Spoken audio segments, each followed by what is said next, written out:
అతను ఆటుపోట్లను ఎదుర్కొన్న తీరు, వర్స్ట్ టైమ్స్ ను కూడా చాలా ధైర్యంగా ఎదుర్కోవడం అనేది ప్రత్యేకత.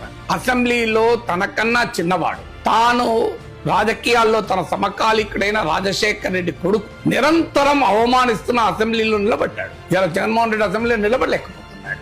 చంద్రబాబు నాయుడు దాడి చేస్తాడు, తెలుగుదేశం దాడి చేస్తాడని చెప్పి జగన్మోహన్ రెడ్డి అసెంబ్లీకి రానంటున్నాడు. కానీ చంద్రబాబు నాయుడు 23 మంది ఎమ్మెల్యేలకు నాయకుడు, ఉమ్మడి రాష్ట్ర ముఖ్యమంత్రిగా 9 ఏళ్లుండి, విభజిత రాష్ట్ర ముఖ్యమంత్రిగా 5 ఏళ్లుండి, జాతీయ స్థాయిలో యునైటెడ్ ఫ్రంట్ ఎన్డీఏ ప్రభుత్వాలను చక్రం తిప్పిన ఒక రాజకీయ అనుభవం ఉన్న నాయకుడు జగన్మోహన్ రెడ్డి ముందు నిలబడి ప్రతిపక్ష నాయకుడిగా అధ్యక్ష అని అడిగినాడు కదా.